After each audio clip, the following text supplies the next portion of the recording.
and welcome to Logan Sounds Off, where I talk about books, music, and a whole lot more. I'm your host, Logan Kelly.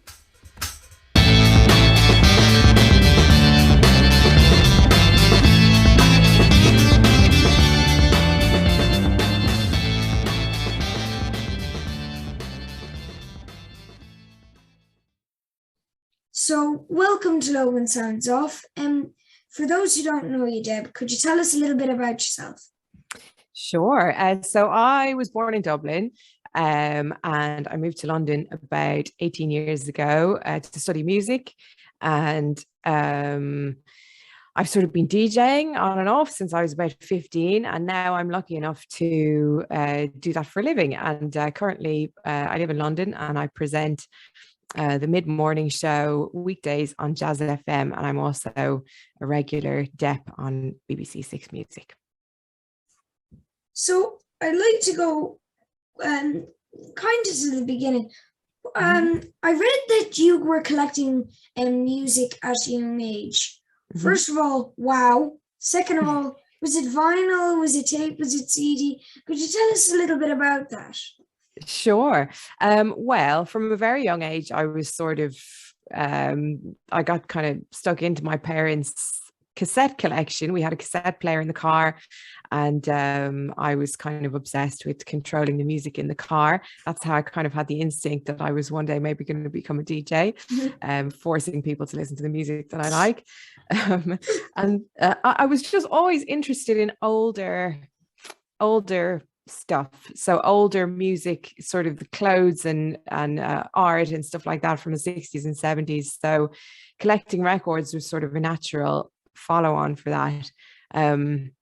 It's funny, I see, like, I don't know if you'll recognize this as the thing with people your age, but like I noticed that I see loads of younger people now being really into certain bands like Nirvana. Everyone seems to be obsessed with Nirvana. You can't see a kid nowadays without a Nirvana t-shirt with the weird face on it. Yeah, exactly. Exactly. But for us, it was like we were also obsessed with bands for maybe 20, 30 years before. So like the Doors and like who else? Bob Dylan, the Rolling Stones, the Beatles, all of that stuff. And so me and my friends were really into that music. So yeah, maybe from age 11, 12, 13, I got really into vinyl and records, and yeah, I've been collecting records ever since. Wow, though, like the Rolling Stones and the Doors themselves are amazing bands. They're still cool, are they? At that age. I know, though, I've got a Doors CD that my dad had, and I always loved listening to the Alabama song or the Whiskey Bar. Yeah. The older stuff is always the best. I think so too. And then you were saying 11, 12, 13. And then earlier you were saying at 15 you were DJing. Now, what was that like? Because very few people I've met go, yeah, I was DJing at 15. I feel like now I suppose my social circle is mostly DJs, and a lot of them are, they've been music nerds for a long time. But yeah, I mean, it sort of was a natural follow on. I love music. I was constantly making mixtapes and mix CDs for the car and for like the school common room and stuff like that. And so it just seemed like a natural thing to use my records for DJing. So I think I went to a party when I was 15, and there was a girl, my sister's 2 years older than me. There was a girl from my sister's year, this really cool girl who was DJing with records. And it just occurred to me, I was like, I could do that. She's a girl and she's DJing. I could do that. It wasn't that common when I was growing up to see women doing that. It was quite a sort of anomalous thing. So yeah, it just kind of occurred to me that I could do it. And then you just couldn't, I used to get my mom to drive me and my decks and my records to parties so that I could inflict my music on people. And then I would sort of weasel my way into sort of bar gigs, completely underage, and sort of offer to play for free. And, I just got the bug, basically. Just I think it's the same for anyone who loves music. I'm sure you'll understand this too. Like just the thrill of showing someone the music that you love and hoping that they'll enjoy it too. I sort of had that bug early on. Yeah. I can definitely relate to that actually. And then now, of course, you're still. This wasn't like a thing that you done as a child and then you moved on. You're still DJing. Mhm. So what's it like on Jazz FM? Jazz FM is great. I mean, that was my first proper, in terms of, so I only started doing radio. I say only, it's probably quite a few years ago now, but it was kind of all about DJing and playing in bars and clubs. You know, I came to London, as I said, to go to university, and I sort of supported myself through university DJing in a student bar and having various gigs. And then, you know, I sort of had a real job for a while, but I was always kind of DJing in the background. And then radio was something that sort of came up separately. I always thought it would be fun to have a radio show. And so I sort of worked my way up through little stations until eventually I pestered Jazz FM enough, because I was very interested. I still am obviously very interested in, yeah, I love all kinds of music, but jazz and soul and funk and stuff like that was a particular Yeah. area of interest for me. So I sent them a demo, and they got me on air on the weekend. And then I sort of slowly worked my way to doing a daily show. And it's just so much fun. I think I've been there for maybe 5 years now. And I think when you, as you know yourself, I mean, broadcasting is obviously the music is really important, but at the crux of it is having a conversation with whoever's listening. And I Yeah. always picture, you know, I picture myself speaking to one person, my pal who's listening, whoever's on the other side of the radio speaker. And because I've been at Jazz FM for a while now, it's so comfortable to just turn up my microphone and just have a chat with my pal. It's just the most comfortable thing in the world. You know, I can share little things about my life, and I can sort of ask whoever's listening, you know, what they're up to. If I play a song that I really love, I can communicate my passion about it. I can talk about what I like about it. And it just all feels, you know, radio at the beginning is quite a daunting thing. So I think to get to a place where I'm at a station where I feel so familiar with the person I imagine is listening, it's just a very comfortable, nice, it barely feels like a job, to be honest. Wow. And then even when you're saying you can relate, I definitely can, because even earlier, tell us. I'm in an empty room here. There is no one else. There's no one hidden in the wardrobe. There's no one under the table. No. And I'm still saying us. So I can totally relate to that. Yeah. And you're saying that you like jazz and soul and funk. I love P-funk. Yeah, me too. Like, what's your favorite type of jazz? Contemporary, modern? Do you like Django Reinhardt? Yeah, I love Django Reinhardt. Yeah, I love how you're complimenting me on my tastes, and yet you've clearly got far more sophisticated tastes than I did when I was your age. I don't want to use the phrase "when I was your age" because it's so patronizing, but you know what I mean. Obviously, you're of a similar mindset. Yes. To how I was when I was in school. Yes, I love Django Reinhardt. I suppose anything I can sort of connect with in terms of genres and stuff. Yeah, I mean, I like Django Reinhardt because I really like the idea that that's, you know, that's like so early on in the art form of jazz. And I love the idea that it was so original and it was right there when it was in its kind of early sort of embryonic stages. And it's kind of like before jazz got I'm sure it was very considered quite wild at the time, but it's kind of when jazz was still a bit more sort of structured and kind of before it got super wild. I mean, I love the wild stuff too. I love Charles Mingus, you know, and I really, really love Thelonious Monk. I love the sort of quirkiness that he has in his composition and the way that he plays. And, you know, there's so many great personalities in jazz as well, which, you know, in the case of, you know, Monk and Mingus and so many others really comes through. I really love spiritual jazz. I find listening to spiritual jazz, I feel like is kind of a different experience to sort of listening to pop or other genres. It's kind of like a sort of a meditative, moving kind of experience. So I see a lot of value in that too. But yeah, I mean, anything that catches my ear really. It's nice because at Jazz FM, it's super varied. And we do support a lot of the sort of contemporary artists who are coming through doing something completely different, and then we have a lot of the classics as well. And really nice to be able to rock up on a Monday morning and play John Coltrane. I played some Coltrane this morning and I was like, oh, I really, really needed that actually. So yeah, just I try and keep an open ear about everything, jazz and every other genre. Yeah. Well, that's amazing. And then even saying John Coltrane gave you a bit of a lift. That's really cool. And I've actually got to ask you a little question. Have you ever seen Django Reinhardt play? Oh, with his destroyed hand, his sort of adaptive playing. It's amazing. Yeah. When I saw that, I went, oh my God. Yeah. I'm sitting on my couch for a living.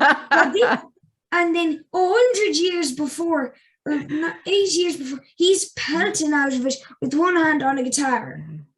Yeah, it's amazing. It makes me feel bad as well, because it's like, because he played before, right? And then he injured his hand, and then he had to relearn how to play. And I'm just thinking, like, I just give up. I just be sitting on the sofa with my phone, being like, I tried, can't play guitar anymore. Oh well. But yeah, it's amazing. And now I've got a bit of a question that I never would have expected I'd ever asked anyone. But what was it like as a judge on the Brit Awards? Oh, so that was yeah, so that was a while ago now. That was really interesting, because I had to the Brit Awards covers a whole breadth of contemporary music, some of which I wasn't necessarily familiar with. And so you sort of, as a judge, you get access to this online portal where I can't remember the category that I was selecting the shortlist for, but it was like you get taken through this portal where it's like information about each band that you're supposed to be casting your vote for, whatever, and like a little access to their tracks. And like you really have to kind of suspend your own like tastes or judgment or whatever, and try and think objectively, like, what do I think deserves to win this award? It was quite an interesting challenge, and I really tried hard to make sure that I wasn't just lazy about it and like just thinking about what sounded good to my ears. Like I tried really hard to, I mean, how can you be objective about music? It's kind of impossible. But I did try, I made sure that I listened to everything and gave everything as much of my attention as I could before I voted. So yeah, it was quite a fun challenge. Yeah. And now as my final question is, any plans for the future? Any plans? Yeah, anything coming up? I've got more work at Six Music, which is really fun. I love being at Jazz FM, but Six, they play every single genre that I love. There's such variety in the music, so that's really fun. So I'm going up and back to Manchester a lot, working on that.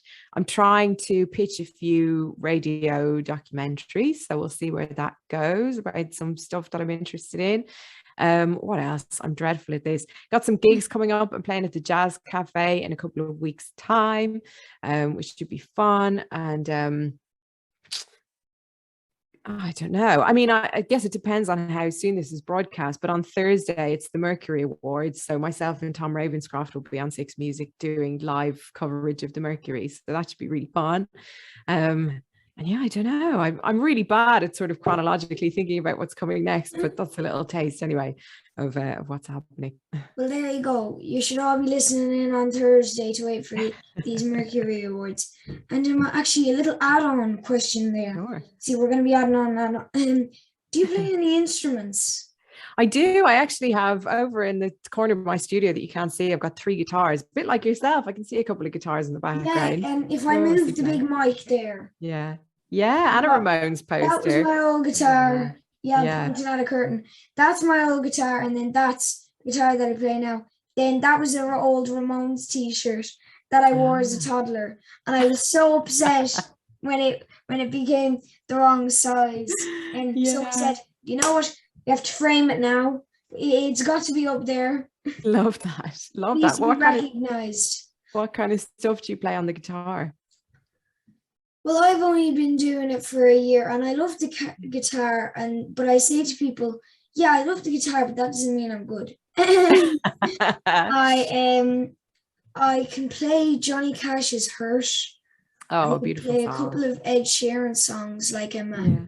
"First Times," which, funny enough, is actually a wedding song. Mm, I can play "A Horse with No Name." I can play a good amount of chords. I can do a yeah, couple of. I can do a bit of "Nothing Else Matters" by Metallica. yeah. Classic. And then I teach myself some things like the riff to "Feel Good Inc." by Oh yeah, Gorillaz, yeah, yeah. or whatchamacallit, "Southbound Pachyderm" by Primus. Now, Oh wow. that's a very outside kind of song. Yeah. Um, That's amazing. I can't even imagine how challenging it must be to learn a Primus track on guitar.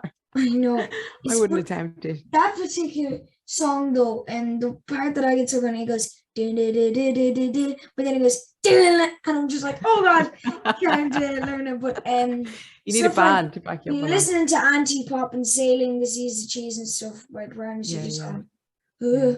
listening to it. And if you flick through the album covers and actually read the lyrics, gives you a whole new perspective on life. Yeah, they I'll are tell you, very a edgy. lot of their Yeah, songs have a very yeah, good yeah, meaning.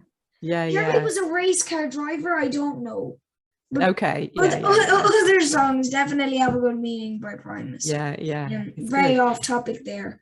Um, No, no, I'm so interested. And can I just say, I'm totally hijacking your interview here, but like, I think it's funny how sometimes people say to me like, "Oh, you're such a natural on the air," and I'm thinking, "No, I'm not. It took me a million years to be able to talk fluently on the air, but I really think you are a natural, Logan." It's well, I'm amazing. going to tell you something now. I remember somebody said, "It's like you're in a studio," and I said, "I have never been in a studio in my life, apart from one time in 2FM, and I winged it that time. I didn't even have a plan. I was Yeah, 8 years of age in a professional studio, giggling about the place. I yeah, was yeah, winging it then, and now I have never been in the studio after that. So yeah. I don't get when people say that. I mean, I think it's pretty obvious to me. Is this something that you want to pursue as a career, presumably? Big time. Yeah, Yeah. I big mean, time. I, Because like anything I can do if you come to London and you want to have a look around the Bauer studios, or, if you come to Manchester when I'm up there, happy to show you around the studio. I think you're on the right track for sure. If I had been as much of a natural as you, and I don't want to say when I was your age, but you know what I mean? But yeah, it's amazing. Well done. tell you though, when I saw something like that, you're a dedicated digger, I went, Hmm. well, I tell you, I'm reading this, and the day before I was literally digging in a record fair. Oh, So amazing. I was looking through a record fair and everything. That's what got me into music. Just Yeah, looking yeah, through CDs, listening to it, taking it in. That's yeah, really what yeah, yeah, I love about the DJ aspect of radio. And also yeah, listening to people like John Creedon on the radio, or yeah, Keith Walsh sometimes, yeah, or like Jonathan McRae. People yeah, like that, just listen to it. That's really what inspired me to yeah, yeah, yeah. to get into kind of podcasting and stuff. Yeah, yeah, yeah. It's a curiosity, I think, because obviously you're curious about music and you're curious about people. And I think that's the best possible motivator for getting into radio. Yeah, it's great.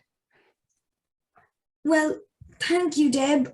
I'm out of questions, and we've talked a good bit there about when you were my age. I wish I had better words for that, but you know what I mean. I hope you don't think I'm being patronizing. Oh no! So many people have said it. To be honest, at the moment, I'm used to it now. It's not posh at all. Okay. Very common now, actually. Okay. Though, thank you for coming on and using this time with me. It's been very fun to talk to you all about music and stuff. Yeah. Likewise, it's been an absolute pleasure. And, as I say, if anytime you find yourself in the UK, I'd be very happy to show you around the studios, get you on the mic. Well, thanks, Deb. Pleasure. See ya. Thanks so much. I hope you enjoyed listening to this episode of Logan Sounds Off. You can follow me on X, Facebook and Instagram at Logan Sounds Off. And don't forget to subscribe and not miss any more cool episodes. Bye guys!